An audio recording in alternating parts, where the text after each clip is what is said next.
So, what do you think the biggest challenge is for teams to have trust?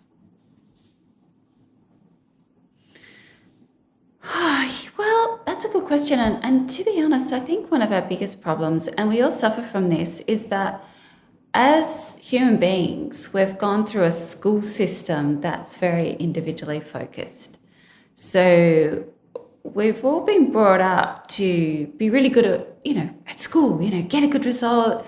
The better your result, the better you'll get into a school, a uni that you want to get into because it's so competitive.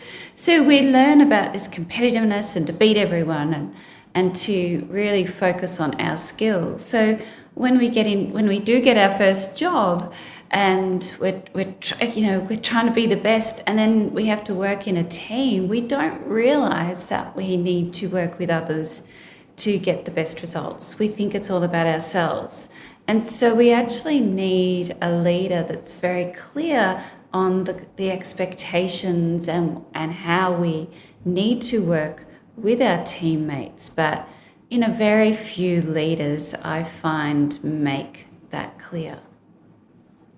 Wow, yeah, it's really fascinating, right? Because you're also getting measured from a rating perspective as an individual, not always as a team. And so you kind of do, I can see where people would just focus on themselves, not as an overall team view of what they're doing. Yeah, well, it's kind of what we're used to. And then, some people, they, because they're so individually focused and competitive, they do see other people as rivals. And so, are afraid that if they work with others, they'll steal their ideas or, take the credit for their work. So they hold back. So, leaders need to, particularly if you're starting a new team, and that's actually a wonderful position to be in, to be honest, it's a really wonderful time to model the right behaviours and expectations and really sit down with your team and talk about how, what needs to be done and how. We so often focus on the what, but it's the how and what people need in the team for the behaviours as well, because we're all different. And so it's really bringing that all together.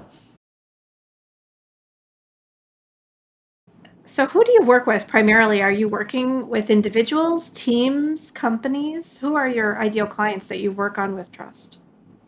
Yeah, I tend to work with a range of companies, so from government to private companies all around the world, but essentially teams that might have just been formed recently. They might have had a restructure.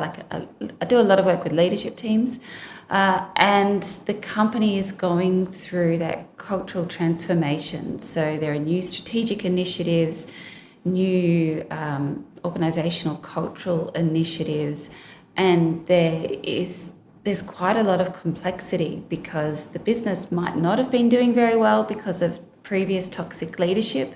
So it might have been the past CEO or the executive team, and now there's this big refresh and getting everyone on board. And what happens is you'll find that employees or leaders are in silos. The employees are scared and resistant of the change. And this complexity is overwhelming. Everyone's working really hard, and they might not be spending the time to build the team dynamics, but that's the critical factor. hmm Are you seeing that many of those leaders or any leaders that you've worked with, if they have a lot of insecurity, are struggling in a big way, which holds them back from being the best leader that they could be? Yeah, so I see that a lot in younger leaders Mm. who need a bit of help with that. And younger leaders tend to be more individually focused as well because they're still fresh out of school and uni or college. Younger leaders need more help, and they're the ones that do have there's that term everyone throws around called imposter syndrome. And they do need to, find their own way and have that lived-in experience of being a leader that they can draw upon. And, that they can often be the ones that, it's that negative ego that we have. where we're so fearful about what other people are thinking about, and we don't trust ourselves. And when we don't trust ourselves, it creates so many issues. So if somebody is on a team with a leader who is not the best, more insecure, or creating more of a toxic environment for them, what do you advise them to do first? Yeah, it's really hard for an employee on a team who has a boss like that. And it's really about, being clear, and really tactful in communication. So, finding a time where they're not threatened, where you can have a conversation